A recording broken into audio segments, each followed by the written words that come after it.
Now at 9, a second suspect is sentenced in the case of a double homicide near Columbus, Kansas. Plus, how a delay in road construction is impacting businesses in one southeast Kansas town. And how the McDonald County School District is planning to use a $10,000 donation. The 4 states' most watched news starts now. Thank you for joining us tonight. I'm Tanya Bach. The second of 2 suspects involved in a 2020 double homicide is now sentenced.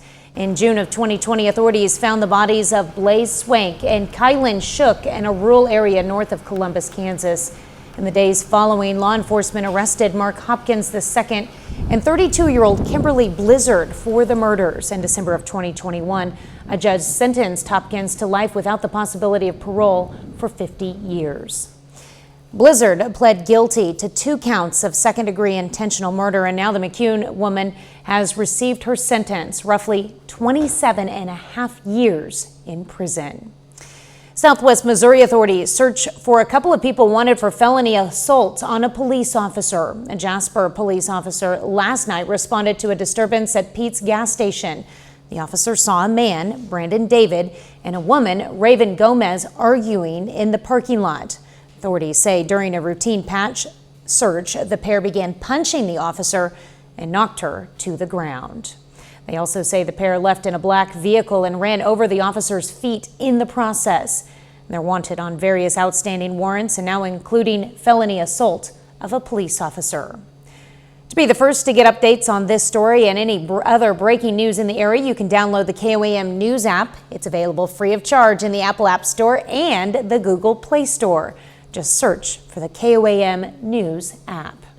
Well, Chief Meteorologist Doug Hetty joins us tonight with a first look at your forecast. Well, it turned out to be another great day for us today. Temperatures a little bit warmer than what we have seen over the past couple days, but still fantastic. Close to where we should be. 68 is where we started. 39 is where we started. 68 is where we ended. 39 is a little bit on the chilly side, but 70 is right where we should be for this time of the year. And it feels good. It's chilly. It's 51 in Monette, 52 at Grand Lake. Pittsburgh is sitting at 53. Yates Center at 57 degrees. But clear skies, not much is going on for us, at least as we go through the rest of the evening hours. We do have our next little wave, which is building across the northern parts of the plains, and this will start to affect us as we head into the daytime hours tomorrow. Tonight, slide back to about 50. Clouds increase for us tomorrow. Of course, we're going to look at the full forecast here in just a bit. All right, thanks, Doug. A delay in the reopening of a southeast Kansas highway increases concerns for some business owners. Highway 169 from Thayer, Kansas, south to Highway 400 was initially scheduled to reopen at the end of this month. Now it looks like it'll be a couple of weeks later. It's been closed for 78 days so far and is now expected to remain closed for 102 days. KOAM's Fernanda Silva spoke to some Thayer managers who shared their concerns. Manager at Bargain Barn, Tracy Harpers, says she hasn't been hearing the sound as often as she used to. The reason for that is a construction on Highway 169, which started in August and has been pushing away clients who come from other cities. We're struggling. We are honestly struggling. The struggle can not only be heard, but also seen. The empty shelves are a sign things are not going as planned. Usually we do have shelves that are full, over full. I have a lot of back stock, which I really don't have that now. One block for Bargain Barn, another business is facing a similar situation. We had people, gosh, I hadn't seen in a couple months, and they showed up and they said it was 100% because of the travel. Our locals have really stepped up because of it, I think, too, at the same time, because they know, like, hey, right now, it's really important that you buy local, you know. Think about all the local people with all their families, too. The roadwork delay comes after some issues were encountered during the construction. With that, the Highway 169 is expected to remain closed for 102 days, 12 more than initially planned. The Kansas Department of Transportation is offering an incentive for the contractors. For every day that they get the road open before now the 102 calendar days, they get $6,000 a day bonus if they open it up early with a maximum of 30-day maximum bonus. For harbors, this is a race against time. In all honesty, I'm afraid that if it is going to be much longer, we're going to wind up having to close our doors until all the highways are opened back up. In there, Fernanda Silva, KOAM News. Bargain Barn had to lay off employees and reduce work hours to minimize the impact of the closure. Currently, the manager of the store is working without a paycheck. KDOT said the contractors will lose money for every day the road is closed after the 102-day mark. Well, a business networking company hosted a luncheon for people interested in the Joplin area real estate market. We & Co. is a business service based in Springfield that connects professionals with each other for growth. Twice a month, the Joplin chapter meets at Club 1201 to build relationships with the community and other local businesses. The benefit would be to grow the relationships with each other, be able to trust each other, be able to refer your friends and family or somebody else you know maybe to their business. If you help other businesses grow, that's going to come back on you and help your business grow as well. The next business lunch will be November 7th at Club 1201 in Joplin. One area school district received a donation from Simmons Foods to help support food pantries. Simmons Foods today donated $10,000 to McDonald County schools. The contribution will go to buy essential food supplies for food pantries in schools throughout the district, ensuring that students have access to nutritious meals. For Simmons, it was an opportunity to give back to the community. We have roughly 1,300 team members at our complex. And we have a good portion of those team members that they work there, but they also live in the community as well. Their kids go to school in this community, and it's very important for us to support the community and support the next future generation that's going through these schools. Simmons Foods is also donating 1,700 pounds of chicken to the local food bank. Northeastern Oklahoma A&M College will make an award-winning illusionist appear right before your eyes. The college is bringing Josh Farley to the historic Coleman Theater in Miami, Oklahoma.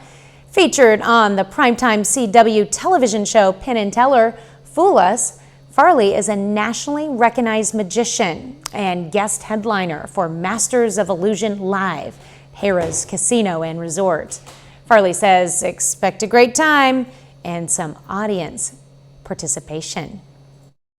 There's audience participation throughout the show. There's only a handful of effects where there aren't audience members that will be able to help out.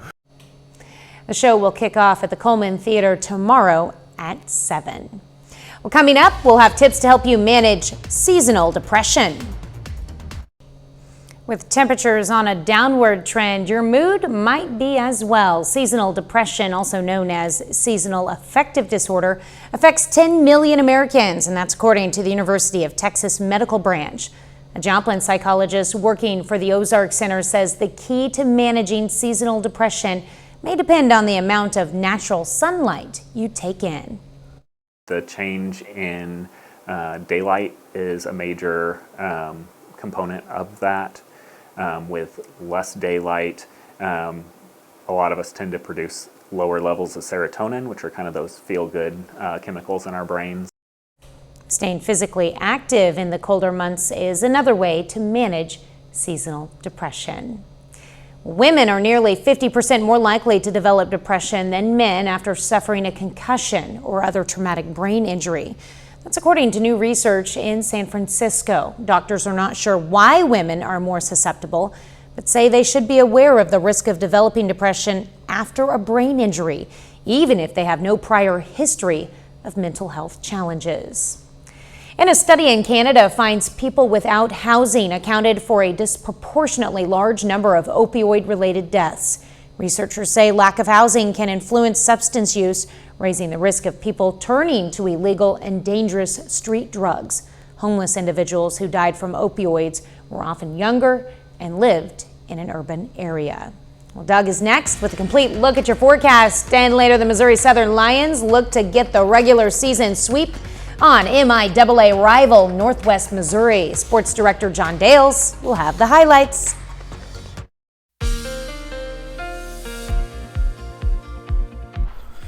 Well, it definitely turned out to be a nice one for us today. Temperatures upper 60s, plenty of sunshine. We still have clear skies out there right now. Nice shot, Indigo Sky Casino and Resort, which is near Seneca, Missouri. We'll see pretty much clear skies as we go through the overnight hours. All right, let's look at our temperature trend over the past 36 hours. We've had a warming trend. We were in the mid 60s yesterday, upper 60s today. We'll continue that upward trend as we go into the next couple days. All right, 52 in Carthage, 51 in Monette. We're at 55 in Iola, 54 in Welch. So temperatures overall are looking pretty good. It's a little bit on the chilly side. We go outside, 7th and Rangeline, sitting at 53. Winds are light now, but they're really going to pick up a little bit later on tonight. Through the night, we slide back through the 50s, down to about 50, back to 61 by 10 a.m., but pretty much clear skies. Not a whole bunch is going on for us as of yet. We will get a weak little wave that rotates through for us tomorrow. It's still well to our north. You can see a little bit of spin just to the west of Bismarck, North Dakota. Doesn't have a lot of moisture. What it's mainly going to do for us is give us clouds and a wind as we go through the next couple days. Let's track this passing by tomorrow. We get on the backside, but most of the energy stays across the Great Lakes. And then as we head into the weekend, all the waves are well to our north and east, meaning we get a pretty nice weekend. But then we start to see some changes next week. A deep upper level low dives into the southwestern parts of the U.S., and this will kind of spit chunks of energy at us, giving us chances for showers and thunderstorms. Now, until then, we don't have a whole bunch going on. Backing down to 48 in Lamar, 49 in Nevada, 50 in Welch, 50 in Parsons. Clouds increase throughout the day, partly to mostly cloudy skies. Upper 60s by noon, most of us 73, 74, 75.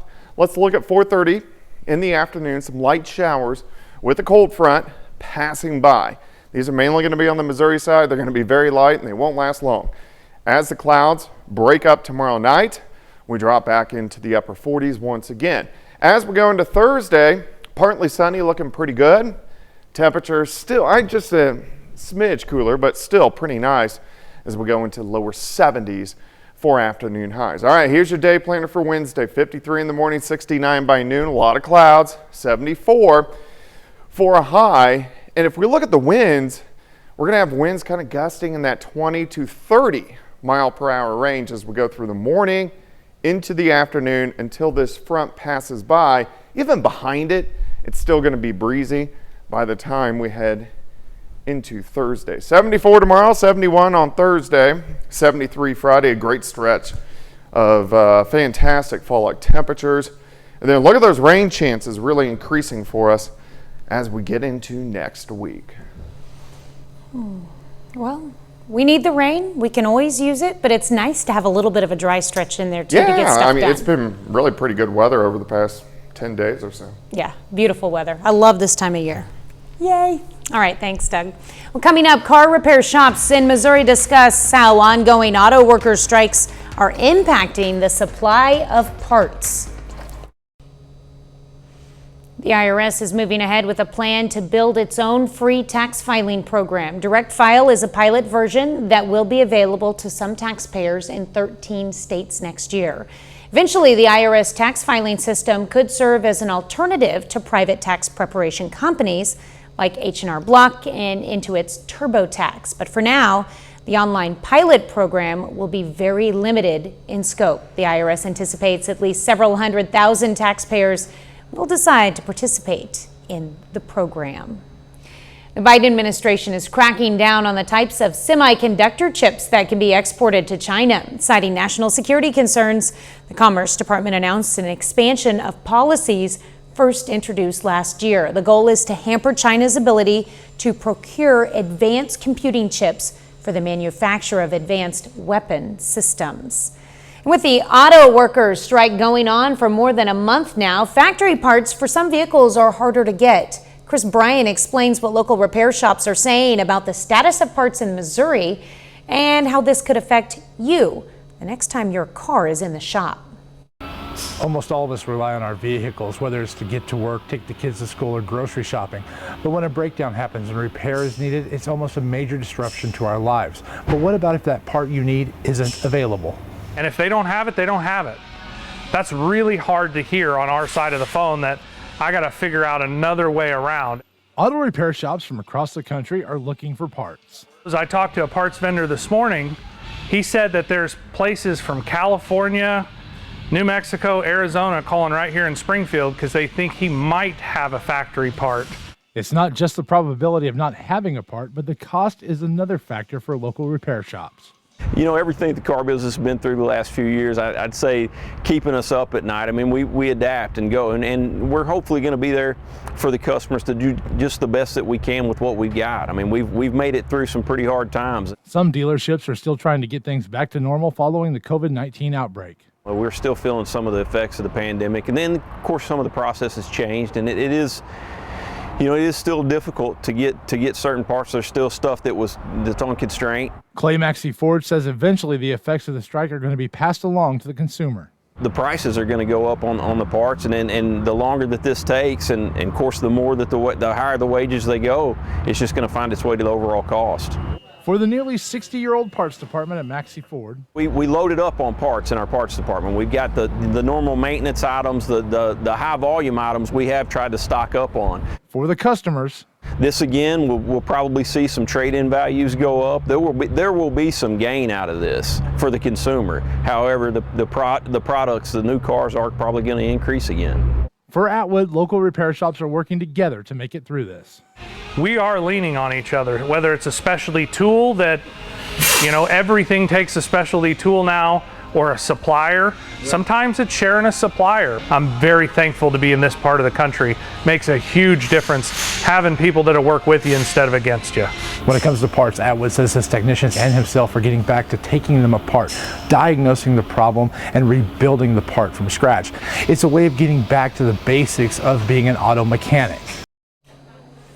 Holiday spending will likely rebound to and even surpass pre-pandemic levels this year for the first time. That prediction of holiday cheer comes from a new report from Deloitte Consulting. According to the report, it's not gifts that consumers will be splurging on the most in the run-up to Christmas. It found shoppers eager to start Christmas shopping, but they may be indulging on themselves and prioritizing non-gift purchases. Up next, if you're a fan of all things spice, Guinness World Record says there's a new world's hottest pepper. A new chili pepper has taken the phrase "that's hot" to a whole new level. It's called Pepper X, and it just set a new Guinness World Record as the hottest chili pepper in the world. It took Ed Curie 10 years to grow the pepper in his South Carolina greenhouses. Pepper X registers an average of nearly 2.7 million Scoville heat units in lab tests at Winthrop University in Rock Hill. Now, the previously hottest chili pepper, the Carolina Reaper, registered an average of 1.6 million Scoville heat units. The Carolina Reaper was also grown by Curie. I have to let my son know about that one. He loves the Carolina Reaper. 30 more minutes of news, weather, and sports is coming your way. Coming up, we'll check out a new mural in Neosho honoring Missouri's artist Thomas Hart Benton. Plus, how a network security issue is delaying some child support payments and services in Kansas. A new tribute to Missouri artist Thomas Hart Benton made its way to downtown Neosho today. A Social History of Thomas Hart Benton is a mural by Jared E. Jennings and was installed on the north side of Neosho City Hall. The mural serves as an example of Benton's enduring style and impact on the art world, especially in the 4 states. Stylistically, Benton has a very distinct style. So it's a replication of his style, and his subject matter, his themes, the way he conducted his work. More information and an audio description will be coming soon to help guide viewers through the work and give insight into its meaning. Well, it's Taco Tuesday, so folks in Carthage squared off to see who makes the best one. It's part of the Maple Leaf Festival. 7 local restaurants cooked up their best versions for the public to try and decide who was top dog or top taco. All of the money raised from the competition goes to the Carthage R9 Scholarship Foundation. This is big. This is big. We have a beautiful community, and we just had our Hispanic Heritage Month celebration, and we had an awesome, attendance. And based on that, we saw the potential, and this is how Taco Tuesday was born for Maple Leaf. Perfect idea. Maple Leaf Festival continues through Saturday with a parade and carnival, among other activities. Well, Freeman employees today got a tour of Freeman West Inpatient Pharmacy Department in honor of National Pharmacy Week. The week recognizes the number of people it takes to maintain a strong pharmaceutical team in order to effectively serve the public. The tours showed how all the sterile compounds and doses are prepared. Even surprised some of the employees were surprised. Being in the inpatient pharmacy, most employees don't get a chance to even see the inside of the department and see the operations and see where we prepare the sterile compounds for the patients and prepare the doses. So it was just a fun opportunity to be able to afford that tour for them and let them come see it if they wanted to.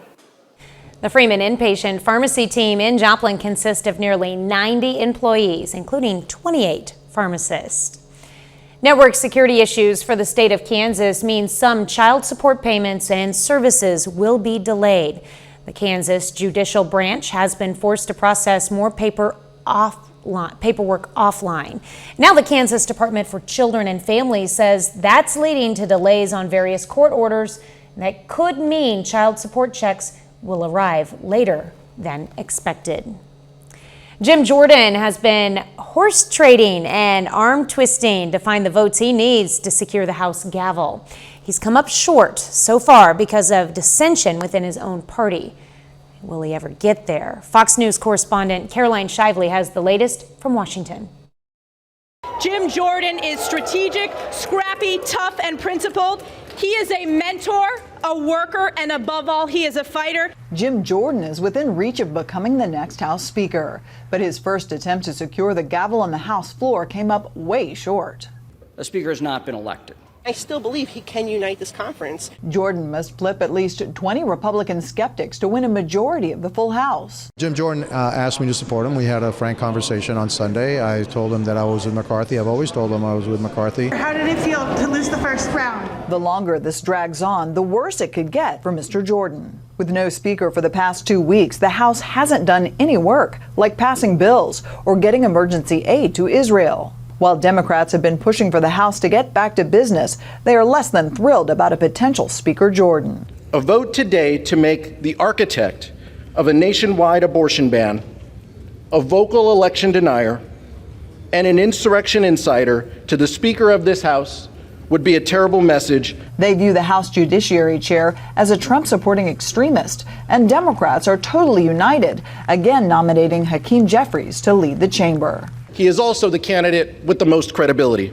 The last time the House went this long without a speaker was over 100 years ago. In Washington, Caroline Shively, Fox News. The White House says President Biden will visit Israel tomorrow to show support and address the growing humanitarian crisis in Gaza. Israeli airstrikes today hit areas in southern Gaza, killing dozens of people.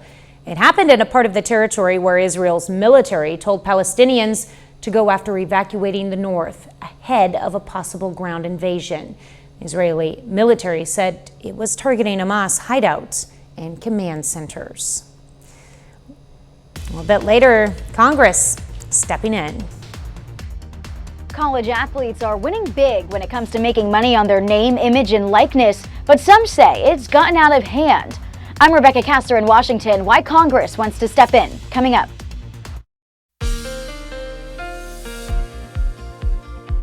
Well, it definitely turned out to be a nice Tuesday for us today. Temperatures fantastic, upper 60s during the afternoon. Pretty much clear skies across the region. We still have that now. Nice shot, Indigo Sky Casino and Resort. All right, temperatures over the weekend, mainly upper 50s. We got into low to mid 60s yesterday. upper 60s for us today, and we're going to go into the 70s by the time we get into tomorrow. Right now, Neodesha is sitting at 57. We have 54 in Welch, 52 in Pittsburgh, Anderson 53. Stockton is sitting at 51 degrees, but clear skies. Not a whole bunch going on. It's 53. Visibilities are good, 10 miles. And as we go through the night, we'll slide back through the 50s. Overnight low of 50, rebounding to 61 by 10 a.m. All right, clear skies right now, but we are tracking our next storm system. It's a weak system. You can start to see the clouds kind of building back up through parts of Nebraska. And here's our little upper level low just to the west of Bismarck. It doesn't have a lot of moisture because it's sliding down from Canada, not coming up from the Gulf of Mexico, or at least getting that moisture from the Gulf of Mexico, but it will increase our winds. We're going to get some clouds. We may get a couple little showers by the time we head into tomorrow evening. So here's our low. Kind of slides across into the Great Lakes. Most of the energy stays to our north, but we do get the winds on the backside, and temperature is a smidge cooler. Now, if you look west by the weekend, there's not a whole bunch going on. That means we get a really nice weekend, and then as we get into next week, a stronger storm system will dive into the southwestern parts of the U.S., and that will start to spit little chunks of energy at us, giving us better chances for rain, widespread rain across the region. All right, let me walk you through time tonight. Not a whole bunch going on. Could get some patchy fog, so watch out for that. 48 in Lamar, 48 in Carthage, 50 in Miami, Fort Scott down to about 50. Partly to mostly cloudy skies through the morning. Temperatures upper 60s. Once we get into the afternoon, clouds really thicken, but we should go into the mid 70s. Now, by tomorrow evening, couple little showers skirting through with this front. We clear out tomorrow night, drop back into the upper 40s once again. Thursday, kind of in and out of the clouds, but a pretty good day. Hair cooler, but still high temps into lower 70s. All right, day planner for Thursday, 53 in the morning, 69 by noon. Clouds thicken, high temp of 74. Winds increase, winds gusting 20 to 30 throughout the day. And even behind the front on Thursday, still a little bit breezy just out of the northwest. So it's not super windy, but enough to knock over your trash can. So you may keep that in mind as we go through the next 48 hours. 74 tomorrow, 71 on Thursday, 73 on Friday. Saturday looks great, upper 70s. Could get a few scattered thunderstorms late Sunday. Better chances just about each and every day of next week. So we'll keep our eyes on that. All right, well, I mean, it's great temperatures. You can't complain really about anything in that forecast. It really looks pretty good. We've got a stretch of dry and a stretch of go. wet. There you go. All right, thanks, Doug. Well, coming up in sports, a Joplin High School swimmer sets a facility record this afternoon at Webb City. Plus, Missouri Southern Volleyball returns home, hoping to finish a season sweep of Northwest Missouri. John Dales has highlights from that match and more up next.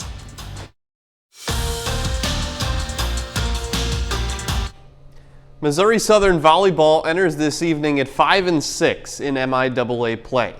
So does Northwest Missouri, the Lions' opponent tonight. The Bearcats have revenge on their mind from when MSSU went to Maryville and won 3-2 to open the conference slate. Missouri Southern Volleyball at home this evening, taking on Northwest Missouri for the second time in 2023. Lions come out of the gates hot. First set, Landry Van Overscheld sets up Lacey Ownby for the kill. 10-7 MSSU at that point. A couple of points later, Amelia Niels gets the ace here. Lions go up 13-7. Northwest needs a timeout. Southern wins the first set 25-21. Now to the second, Fernanda Canedo on to serve. Niels gets the block here not once, but twice. The second time, winning the point. Southern takes the second set as well, 25-17. But in a best of 5, Lions need just one more set as we enter the third. That's where the Bearcats started to turn this thing around, though. In the third set, this long rally has good plays from both sides. Ultimately, Southern able to keep it alive, but that's Abby Brunson getting the block on Ownby. Northwest completes a huge comeback, takes all the last 3 sets, goes on to win 3-2. Better news for Pittsburgh State volleyball, though. The Gorillas go on the road to Newman tonight and take care of business against the last place team in the MIAA. PSU sweeps them just like it did to open conference play, and it gives Pittsburgh State its first win in the month of October. The COC Championship swim meet held at Webb City today, and in the 500-yard freestyle, Joplin High School junior Nathan Wardlow sets not only a conference record, but a pool record with his time of 4:53.72. Sean Garrettson held the pool record at Webb City for 39 years, dating back to December 10th, 1983 at 4:55.29. And Graham Eisenman held the previous COC record of 4:57.07. Nobody in Wardlow's heat was anywhere close to him. Second finisher touched at the wall at 5:28.18, 34 seconds behind him. And the final round of the Missouri Girls Golf Class 3 State Championships this afternoon. Entering today, Emery Cameron from Nevada High School holds a 3-stroke lead on the rest of the field. That's after shooting 5 under par in the opening round on Monday. This afternoon, Cameron shoots 5 under par again. That's more than enough for her to take home the state title. On day one, Cameron's round 67 was the best out of the 92-player field. In day two, she replicates that again, shoots a 67 again, finishes 10 under par, and the next closest golfer finishes 7 strokes behind her. Then over to the MLB playoffs continuing tonight. Red October alive and well in Philadelphia. The Phillies look well on their way to a Game 2 victory. They're leading Arizona 10-0 in the bottom of the 7th. Kyle Schwarber has 2 home runs tonight after he hit one in Game 1, so as of right now, he has more home runs than games played so far in this series. Back to those 2 standout athletes I talked about, swimmer and golfer. Yeah. When you're finishing its, conference championship, state championship level and beating the rest of the field by that much, it's pretty impressive. I can't wait to see how Emery Cameron, how far she's going to go. That's She's for really sure. good. All right, we'll be back with more news after this. Changes are coming to school book fairs after several states passed laws limiting discussions of race and gender in schools. Scholastic announced its fairs will now have a separate section for books covering race, gender, and sexuality. Those titles will be in the Share Every Story, Celebrate Every Voice catalog. The catalog features 64 titles and lets schools choose which books to include. College athletes won the debate over whether they should be compensated for their fame. Some think this new era has gotten out of hand and Congress should step in to even the playing field. Fox News correspondent Rebecca Castor has more from Washington. College athletes are winning big when it comes to NIL deals, some earning thousands, others millions off their name, image, and likeness. But with a myriad of conflicting state laws, the new era is being described as a Wild West environment, and some lawmakers want to step in. This thing is going to be an absolute mess, and you're going to destroy college athletics as we know it. At a Senate hearing Tuesday, college sports leaders once again urged Congress to pass a federal law regulating how athletes are compensated. Since 2021, several bills have been drafted, but none have gained traction. College sports are also long overdue for a change. The NCAA says some states have passed NIL laws that give their universities an unfair advantage in recruiting. And some students are falling into pay-to-play territory, which is against NCAA rules. We are concerned that management of college athletics is shifting away from the universities to collectives. But in their 10th hearing on college sports since 2020, lawmakers focused on whether student athletes should be considered university employees. It is central to our model that our student athletes be students and not employees. I've talked to probably 1,000 student athletes since I got this job, and I haven't talked to one yet who wants to be an employee. With Congress currently dealing with a full roster of domestic and international issues, it remains to be seen if any movement on college sports legislation happens this session. In Washington, Rebecca Castor, Fox News. Coming up, we'll meet the dog who's running to become mayor of the biggest city in Alaska. An unusual candidate is running for mayor of Anchorage. His campaign manager says he has the right disposition for the job, and he's a good boy. Dave Allgood introduces us to Miko. Richard Ziggy Zeigler is a fixture here in downtown Anchorage where he lives and creates. Now this is a little bit of what I do back here. All these murals that you see back in here. But it's his latest endeavor. Oh, I love my candidate because I know he loves me. Well, that's important in any relationship. So, campaign manager for a mayor wannabe? Politics has become kind of a dog-eat-dog kind of thing, and maybe not a bad idea. No, maybe it's a good idea. When he goes up and down the street, everybody wants to take pictures of him. Yeah, you can get a picture of him. So you're behind the scenes. I'm behind the scenes, yeah, Well, like good. the campaign manager. Good. Is it? So is your candidate likable? Oh, he's lovable. This mayor candidate sounds like a good boy. He's very hairy and has a great disposition. It's amazing. Like I said, he loves to hug. It's amazing. And he loves to give kisses. We need more hugs. Meet Miko, the Malamute mixed canine candidate for mayor of Anchorage. Oh man, I was like, man, he's a little cutie. I like him. He's super fluffy. Just made me want to run up and just pick him up. Aw. Beautiful dog. Yep. I've never seen nothing like it before. So I figured, well, why not run a dog for mayor and for office? It might change things, how people feel. Just look at this pooch politician with dreamy blue eyes that say, can't we all just get along? who can say no to a fluffy dog? I mean, that kind of like both sides got to come together and pet him. Are you running on your stunning good looks? Are you running on your stunning good looks? Is that it?